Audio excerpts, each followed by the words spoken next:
Good morning student. आज हम topic ले रहे हैं प्रेरकत्व। तो प्रेरकत्व एक ऐसा विद्युत परिपथ होता है जो वैद्युत चुंबकीय प्रेरण की घटना को प्रदर्शित करता है। ठीक है ना, ये एक ऐसा परिपथ होता है जो वैद्युत चुंबकीय प्रेरण की घटना को प्रदर्शित करता है। ठीक है, प्रेरकत्व जो है दो प्रकार के होते हैं, स्वप्रेरकत्व नंबर 1 और नंबर 2 अन्योन्य प्रेरकत्व। स्वप्रेरकत्व में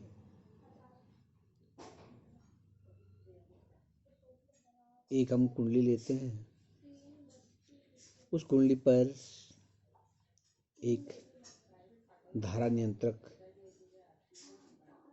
जोड़ा जाता है, उसके साथ ही सीरीज में एक बैटरी जोड़ते हैं और एक कुंजी को जोड़ दिया जाता है।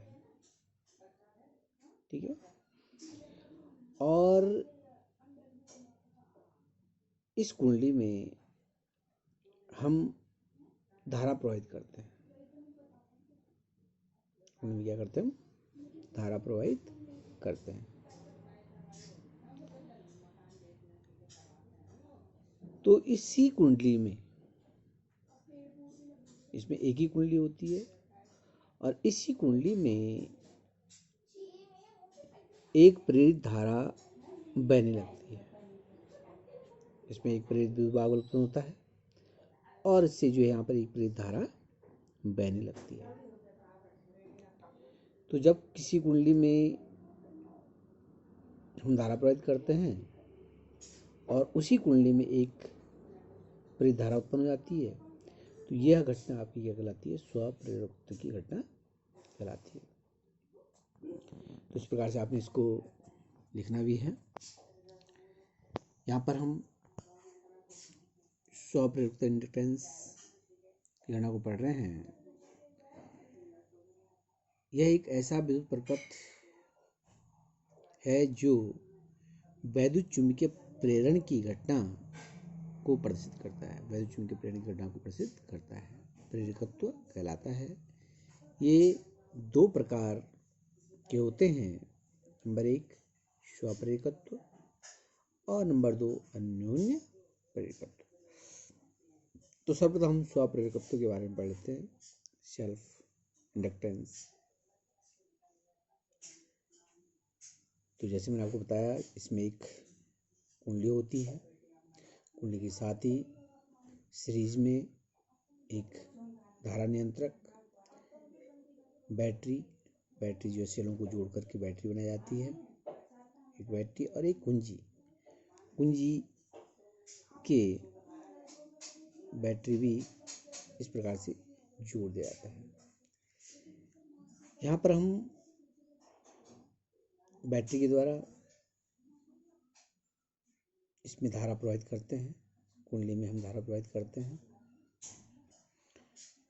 तो इस धारा को जो बैटरी के द्वारा प्रवाहित हो रही है उसे मुख्य धारा कहते हैं। ठीक है, यहाँ पर धारा नियंत्रक के द्वारा, धारा नियंत्रक किस काम आता है? धारा को नियंत्रित करने के काम में आता है। इसकी सहायता से हम धारा को कम कर सकते हैं, धारा को अधिक कर सकते हैं। ठीक है ना। तो हमने यहाँ पर धारा नियंत्रक की सहायता से धारा के मान में क्या करना है? परिवर्तन करना है। तो हम क्या देखते हैं, इस कुंडली में एक प्रेरित धारा बहने लगती है। कुंडली है, एक कुंडली है यहाँ पर, और इसी कुंडली में एक प्रेरित धारा बहने लगती है। ठीक है, इसी प्रकार से हमने यहाँ पर भी कोई चित्र बना रखा है। इसी प्रकार से ये कुंडली है, इसी प्रकार से यहाँ पे धारा नियंत्रक, बैटरी और कुंजी जोड़ रखी है। हम बैटरी की सहायता से धारा प्रवाहित करते हैं। तो आप देख रहे हैं यहाँ पर भी एक प्रेरित धारा उत्पन्न हो जाती है। तो ये दो चित्र आपको दिखाई दे रहे हैं। इन दोनों चित्रों में आप देख रहे हैं यहाँ पर मुख्य धारा है, मुख्य धारा की दिशा है, और ये प्रेरित धारा की दिशा है। दोनों की दिशाएं एक ही ओर है। यहाँ पर आप देख रहे हैं ये मुख्य धारा है, मुख्य धारा की दिशा है, और ये प्रेरित धारा की दिशा है, ये विपरीत दिशा में। तो इसका क्या कारण है? जो प्रेरित धारा उत्पन्न होती है वो हमेशा मुख्य धारा का विरोध करती है। प्रेरित धारा मुख्य धारा का हमेशा क्या करती है? विरोध करती है। देखिए, मुख्य धारा घटते समय हम मुख्य धारा को क्या कर रहे हैं? कम कर रहे हैं। धारा यंत्र की सहायता से हम उसको क्या कर रहे हैं? कम कर रहे हैं। तो मुख्य धारा को कम करने पर जो प्रेरित धारा होती है इस मुख्य धारा के कम होने का विरोध करती है और उसी दिशा में बहने लगती है। समझिए, यहाँ पर जो प्रेरित धारा है वो मुख्य धारा के कम होने का विरोध करती है और मुख्य धारा की दिशा में ही बहने लगती है। इसकी वजह देखिए, यहाँ पर मुख्य धारा को बढ़ाने पर, जब मुख्य धारा को हम बढ़ा रहे हैं तो बढ़ाने पर जो है प्रेरित धारा क्या करती है? फिर मुख्य धारा का क्या करती है? विरोध करती है और इसके बढ़ने का विरोध कर रही है। पहले वाले में देखा हमने घटने का विरोध कर रही है, यहाँ पर बढ़ने का विरोध कर रही है और जो प्रेरित धारा है वो मुख्य धारा की विपरीत दिशा में बहने लगती है। तो प्रेरित धारा या प्रेरित विद्युत वाहक बल हमेशा उस कारण का विरोध करता है जिससे वो स्वयं उत्पन्न होता है। ये आपका लेंज का नियम भी है। तो यहाँ पर लेंज का नियम पर ही आधारित है ये।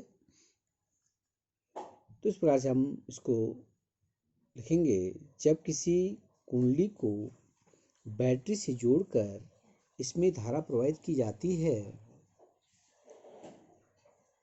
या धारा के मान में परिवर्तन किया जाता है, धारा को हम जो है बढ़ाते हैं या घटाते हैं या धारा के को बंद करते हैं, बंद किया जाता है या धारा को बंद करते हैं या धारा को खोलते हैं, तो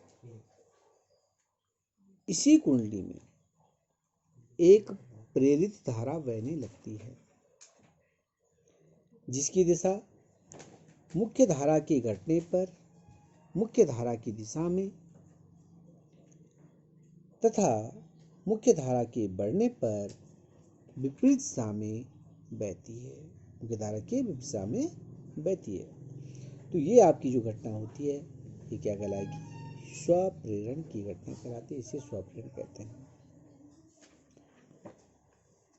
ठीक है, तो ये आपके पास स्वप्रेरण गुणांक है। अब देखिए, स्वप्रेरण गुणांक क्या होता है? हम इस पर धारा प्रवाहित कर रहे हैं, इसमें I धारा प्रवाहित हो रही है,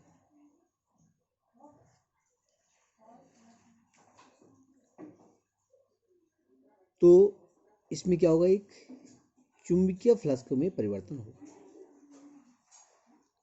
ठीक है, चुंबकीय फ्लक्स में परिवर्तन।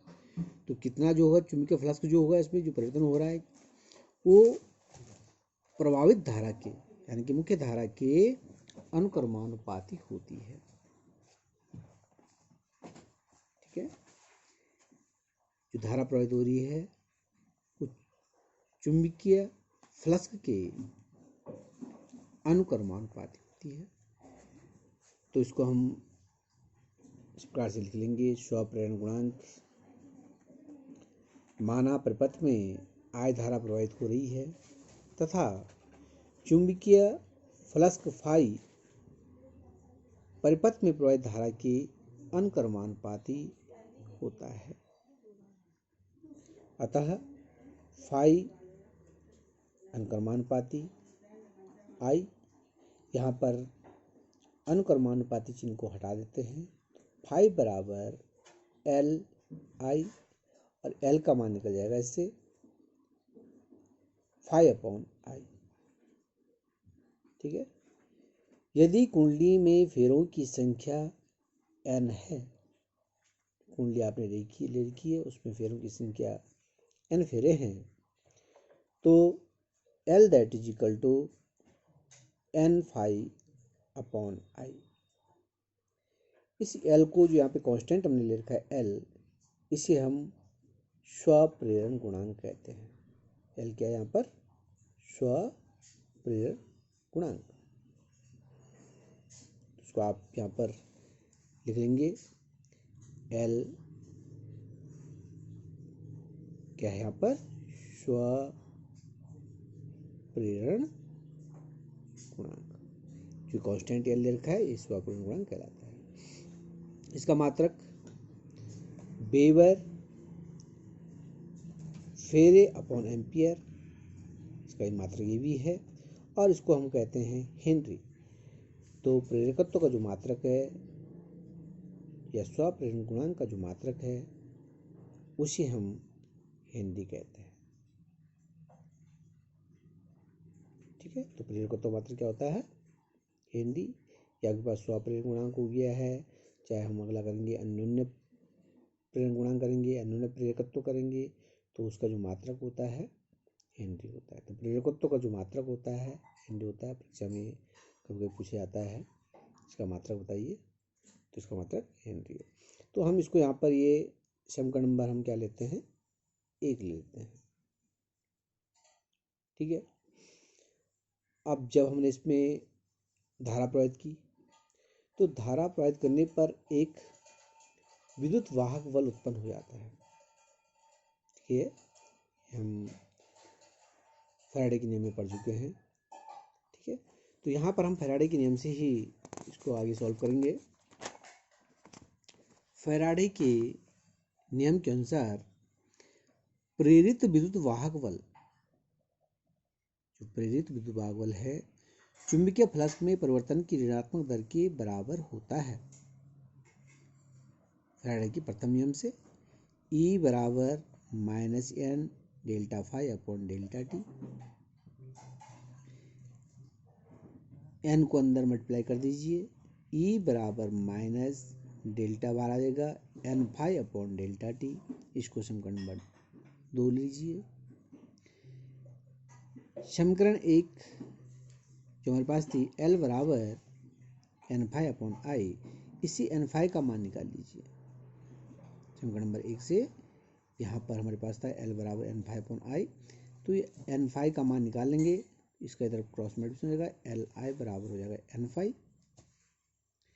एन फाई का मान समीकरण नंबर 2 में रखने पर रख दीजिए, मान रख दीजिए E बराबर माइनस डेल्टा एन फाई की जगह पे रख देंगे एल आई बटे डेल्टा टी।